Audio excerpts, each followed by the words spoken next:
Hi, welcome to Dissecting Dahmer, part 5 of 5. This is a Hellbound Horror Festival. This is the wrong introduction. This is a Hellbound Horror Podcast episode. I can't remember the number, but you'll find it out on the notes. Are you happy with this? I'm happy with that intro, yeah. Okay. So, first of all, we're going to start with talking about episode 9, The Bogeyman. Okay, the Bogeyman or the Boogeyman, depending on which country you're from, it's the same thing. Technically, I think it is pronounced bogey. Okay, bogey. Like that. First things first, we need to do a correction. I say we. You need to do a correction or apology. You noted that the wrong state in the last episode. I said Michigan, didn't I? Or Minnesota. I don't even know what you Michigan, said. Yeah. But the apartment was actually in Milwaukee, Wisconsin. Sorry, people of Michigan, you didn't have Dahmer in your presence. You didn't know. So should we go straight into it? Absolutely. So, episode 9. What is the title of episode 9? I've just said it. Okay. You forgot. I forgot. What is it? Jesus Dahmer picking nose or something? The Bogeyman! Vicky just put her finger up her nose to show I me. didn't, but... She did, yeah. The episode opens in the Columbia Correction Facility. Yeah. Is it Portage? Is that how you pronounce it? Probably not. Wisconsin. Dahmer's in line to collect his post. That's where it opens. Do you remember that? I do remember that, yeah. He makes jokes with the prison officer about putting in a request for cyanide capsules and a razor blade. Can you check on that for me? Yeah. And this is when the cult of Dahmer really begins, isn't it? Yes. He gets letters, doesn't he, from loads of people. The one that we hear about is from a young female fan. And does he see like Halloween costumes and comics all about himself? That's right. Someone's made a really dark and sinister comic-related Dahmer publication. Yeah, and this person also sent $5 in the post to him. That's right, yeah, so you can use it as commissary. Yeah, and she asked for something back, and so he draws around his hand and sends it to Alice. Yeah, I think Alice the superfan wanted a signed drawing. Superfan. Yeah, they are sycophantic, aren't they? Yeah. Again, you see him in prison. He has no affiliation with any other inmates there. He's alone again, talking to himself. He just makes bad jokes with them. I think he's trying to like goad them a little bit. The inmates don't like him. It's just not very pleasant, is it really? No, so you see him in general population. Yeah. Then we cut away from the prison and go and see Glenda. So Glenda's trying to finally return back to the apartment. Do you remember you're surrounded by the news vans? Oh my god, yeah, and she had the word. This is like, obviously she's not a victim in the classic sense, but she is by proxy with living close to him, and the effect that Dahmer's presence and his life has had upon her is really evil. Yeah. You see, she returns back and is haunted, isn't she, by the smells and stuff, and the daughter's obviously concerned about her, but she hasn't got anywhere else to go, so that's the only option. What did you think of this episode?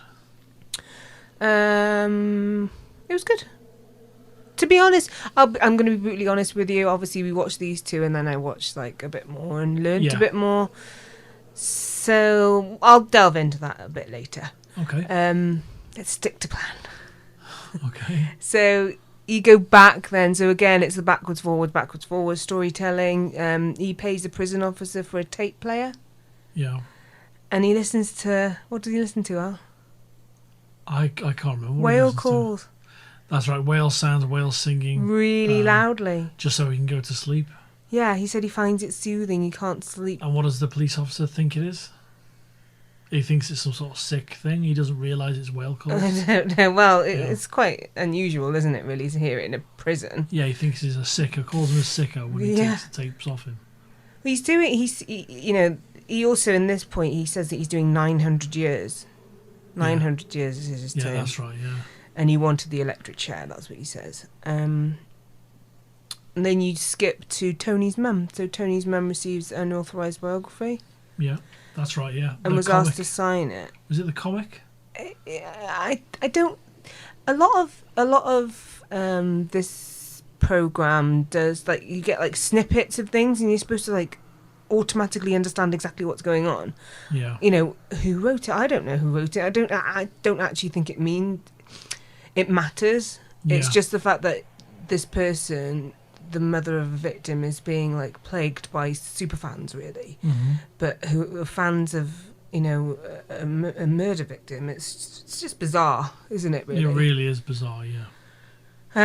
She then, I think, seeks legal advice, and she wants to sue the city and Dahmer. And Lionel is bringing a book out called "Where Did I Go Wrong?" Yeah, that's right. Yeah. You know, he's trying to do a good thing through his book, isn't he? Yeah, the lawyer is pressing Tony's mum to sue Lionel as well, but she doesn't actually want to sue him because she, I suppose, feels for him to a certain feels that degree. he's a victim as well, being the father. Yeah, and then you switch to seeing Dahmer actually watching Lionel being interviewed That's on right, telly. yeah. It's really surreal. The whole thing's surreal. That he's, I don't want to say what happens in episode 10, but it's surreal what's happening around this as well at the same time. Yeah, it's just, there's a lot of hype around, and, you know, exposure and coverage and media and lawyers and, you know, this council and the city and the police. Like, it's all just all so much from one person's actions. Exactly, yeah. You know, you feel it, don't you? There's the family of the Laotian victim, Conarac Synthosympho, who was the 13th victim.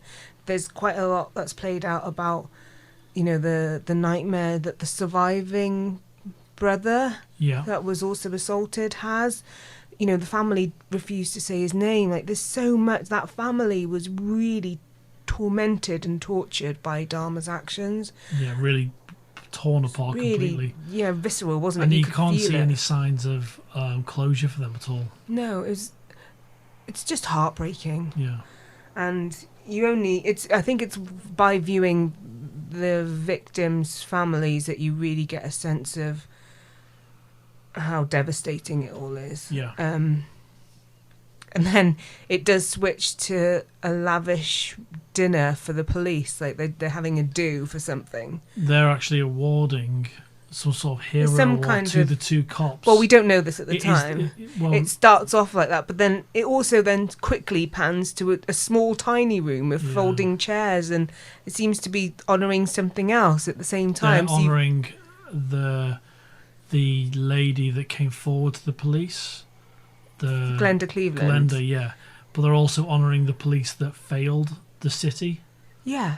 So, you're right. Glenda gets like a Citizen's Merit Award, but she states that she's only accepting it on the proviso that the police do better. Like, don't let this happen again. This is what she said when she accepted it, and just kind of walks out. And when then you go back to this like lavish scene of meal and the big police do, the Milwaukee Police Association Officer of the Year Award, and it's the two officers who took Conarac back to Dahmer that are being awarded it. Took a victim back to Dahmer. Yeah, it was horrific. Yeah, absolutely horrific. And it's a brilliant scene. It's probably one of the best scenes of the episode. The kind of parallel edit between the two scenes, it's incredible. And obviously there might be some kind of creative license there. It'd be a big surprise if two things happened exactly the same time, but the way it's portrayed is incredible. It's very effective. I subsequently found out that Milwaukee is actually one of the most, at the time especially, was one of the most segregated cities. So the communities do live very, very separately, and so there is a lot of racial tension within it. So it's represented pretty well that way. Yeah. I think we don't see it here, that the police are very different in this country. It's like a club in America. Yeah. It's frightening how much power they have in certain places, the corruption that there is there, the internal, I suppose, favoritisms. It's actually straight after this scene that you see Glenda's neighbours gathering downstairs in their blankets and things like that because they need to comfort each other because they're very isolated in themselves. The hallway, They can't be in their own apartments. Yeah. They have to create their community that way. You know, the police seem to be a community of themselves. And what happens to the apartments? What happens to Glenda in this episode? Is it not this episode? I think it might be in the next one. I think we can cross over a little bit between this episode and the next because it is the final two. But this episode very much deals with actually the bogeyman, with Dahmer being that devil incarnate. The effect he's left behind. Yeah. So you know it's Conrac's funeral as well. Glenda goes to that, you know, apologises to the dad, and you know, Lionel visits his grandma. Jeff's grandma, which is Lionel's mother. Mm-hmm. You know, it's a lot of like, look at all these people that are really affected. Yeah. Even like the murder tourists. Yeah. Do you remember that? Oh my God! Yeah, the camera, and then Glenda's daughter gets affected and it gets arrested, and it's just shocking. The whole thing's shocking. How quickly the police came to arrest Glenda's daughter. Yeah. Because the white man was pressing charges because she smashed his camera because he was disgustingly taking pictures of, you know, the apartment and like. Exactly. You know, fanboying. It's this episode that you see that rich gentleman that buys all of Jeff's possessions. That's right, and he buries them. He buries them and he makes sure that... His name's Joe Zelba. And he gave a cheque for £32,000 to Mr. Synthesophone. Oh, sorry, dollars, sorry. Which all 11 families received. So, you know, he gave the money... Basically, he paid, I think it was like $400,000 for all of Jeff's belongings because all of the funds were being split between the victim families. So it couldn't be profited in, and people couldn't lust over something so dark, these dark objects. Exactly. You also go to the survivors seeing Jeff in the club, don't you? Yeah. That you know, the city do buy and demolish the apartment building within 60 days. Wow. Wow, that's incredible, isn't it? Yeah. The episode ends with Jeff in a prison chapel with the group singing hymns, I think. It's kind of like all black men in this prison in the chapel. Jeff starts singing. You can kind of see somebody in the background. All of a sudden, he approaches him and stabs him in the neck. You know, it's just... I don't know. There's a lot of emotion about this devil person, isn't it? This is kind of the next step in the worship. Well, it's the worship period of this person. Of him, yeah. Yeah. And... that leads us then into episode 10, which is called God of Forgiveness, God of Vengeance. There's a lot of God, devil, that kind of iconography, symbolism. Yeah, absolutely, yeah. The episode, do you remember where the episode starts? Chicago, 1977. I've forgotten what takes you out completely. What's the scene? It's a young guy who's going for a job interview, pulls up in a van with a guy. John Wayne Gacy.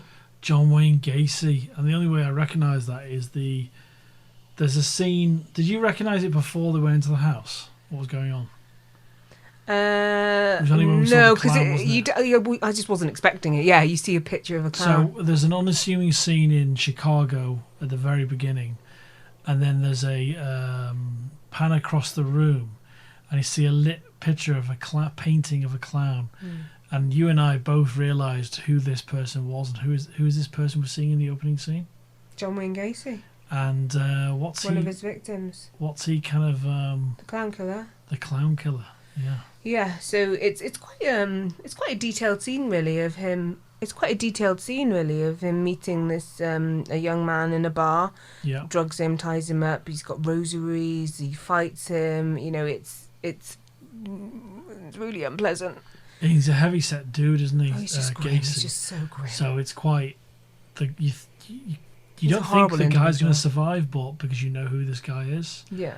But the way this runs alongside Dahmer's existence and his is deeply terrifying. Yeah. Because this is happening...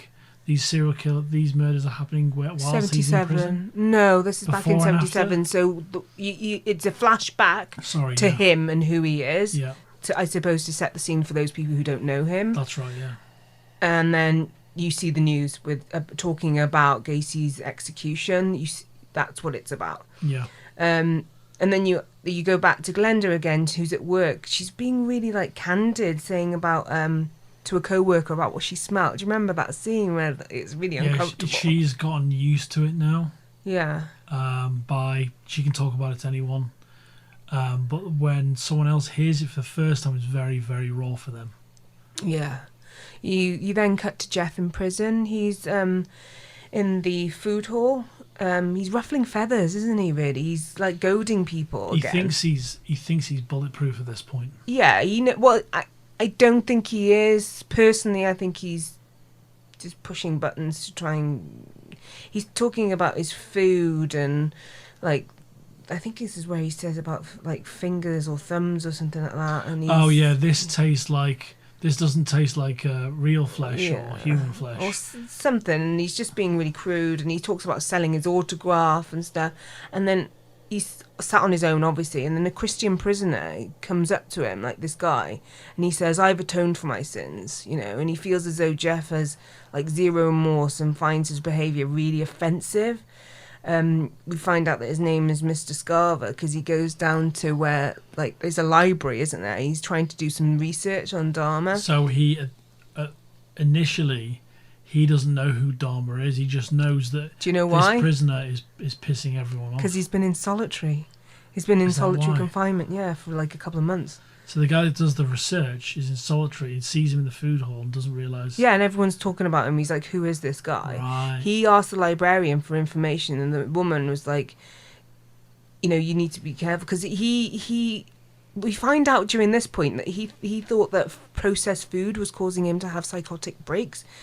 And the woman's like, I don't think you should be really looking into it. He's like, no, I'm fine now. So, yeah, it's like just this guy who's wanting to find out a bit more about him. What's this guy's psychological background? He's a, what do you call it? Psychotic, isn't he?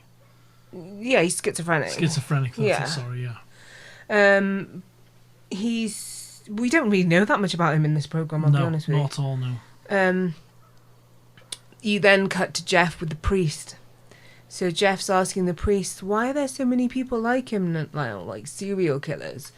I think this is when the priest says, maybe it's war, maybe it's absent fathers or pornography or, just the highway, so having access to, like, the routes and stuff like that to escape. And then Jeff saying that he dressed up as a devil as a child and he felt good about that. He made an altar to the devil and saved the body parts. He likes the bad guys more in movies. Jeff asks the priest about Gacy, and who doesn't actually admit to what he did at all. He fights it a lot. Yeah. The priest talks about Gacy, and it's just a weird interaction. How Jeff completely wholly admitted to everything that he did. Yeah. And Gacy didn't. There's the complete opposites of... Most serial killers don't really admit to it as freely as Jeff did, but I don't think Jeff really understood that he was a serial killer. Is this the point where he asks for something from the priest? I don't know. You know what I mean? The procedure in the prison. No, I don't think it is. You know what I mean? I don't want to say it openly now, but... But you go from this priest to Glenda talking to a priest as well. Again, it's it's that God, and it's all about that.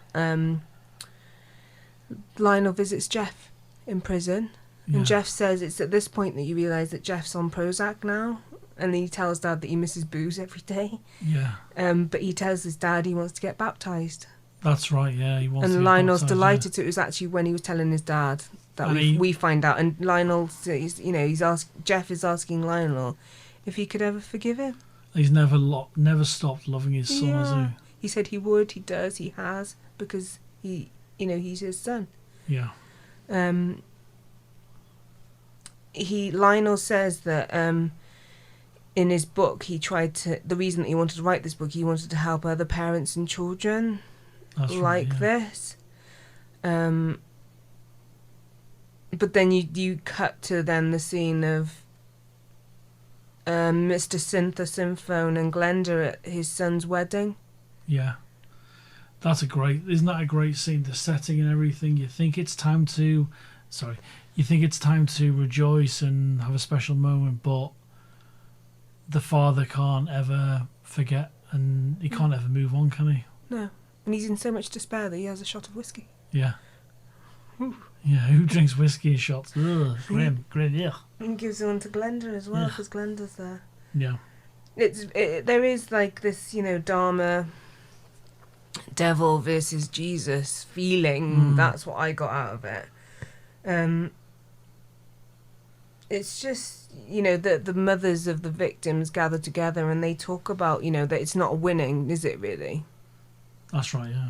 Well, there is no winning for anyone, really. There isn't. The only winning is getting him off the streets. That's the small kind of win here. Yeah. Everything else is. It could have been done so earlier. Exactly. That's the problem. Oh my God, yeah.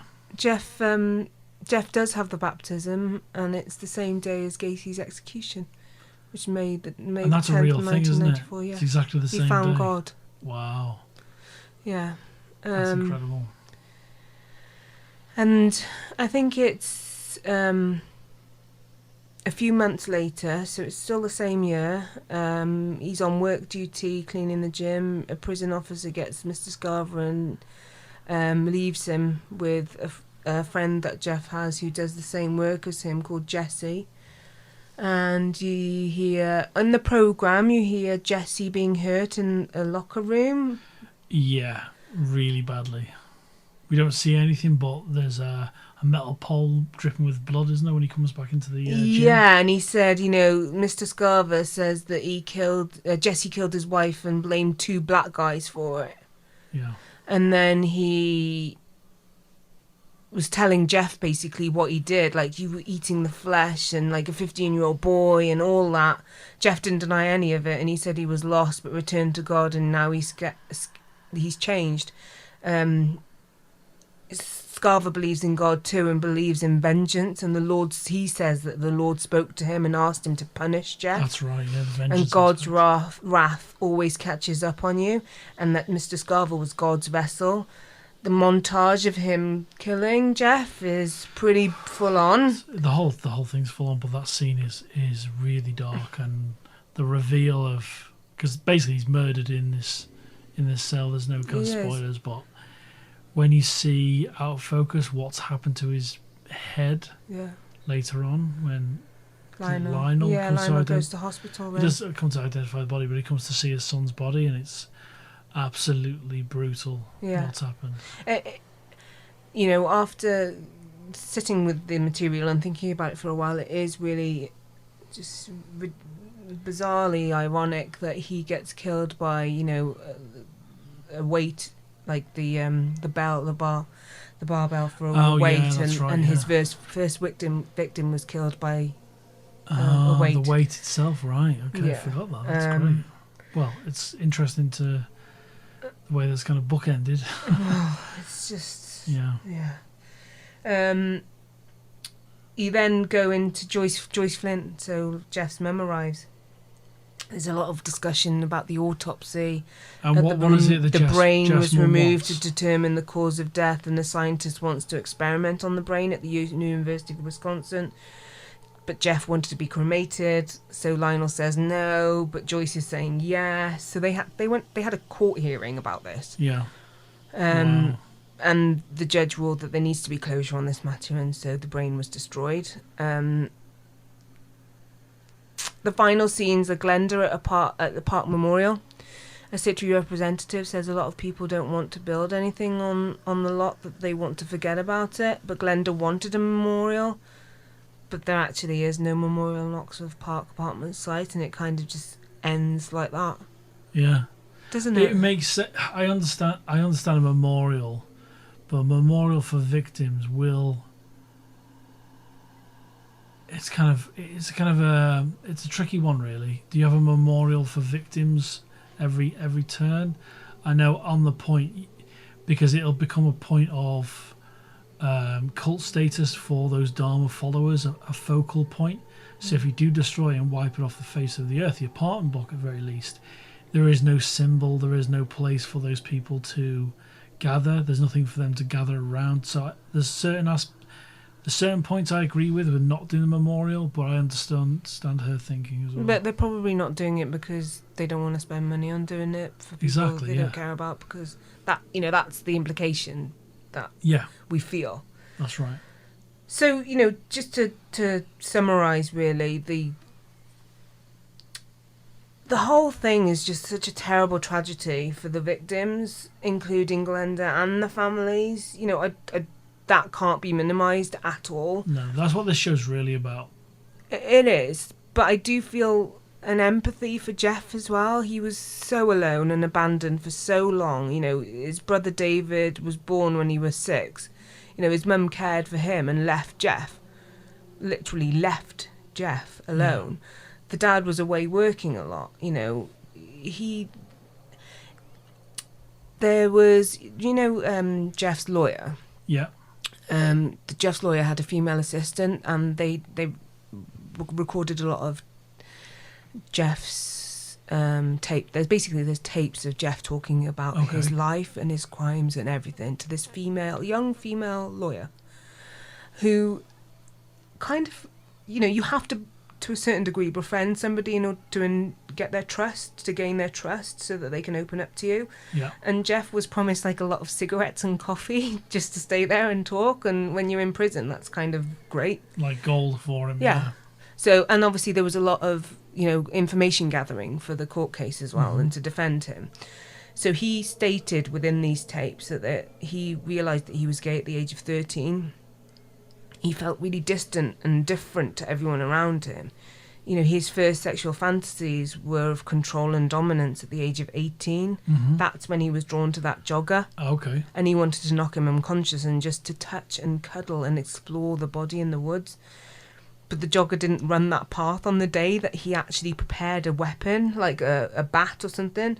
And he was laying in wait, but the fantasy started to become a reality on that day, and so he was going to kill that person. Yeah. His parents separated in 1978. He was 18. He tried to find happiness in his own way. Yeah. On his own. But he was alone. Lionel didn't know that Joyce had left him, and Jeff didn't talk to her ever again. He got depressed and lonely and bored and confused. This is what Jeff is saying. In 3 weeks after he graduated high school was actually when he found the hitchhiker Stephen Hicks on the streets without his shirt on, which is what he'd been fantasizing for so long. Yeah. That physically fit man. The guy that was going to the concert. Without a shirt on. Yeah. Jeff thought that the opportunity was too good for him not to lure, control and enact his fantasies. He said he was excited and fearful all at the same time. Psychologists have deemed he is a necrophilia.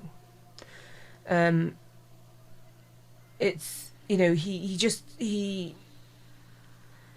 drank too much. He went to university, actually, so he killed his first before he even went to university. He went to university for 3 months, but he drank too much and he failed, basically.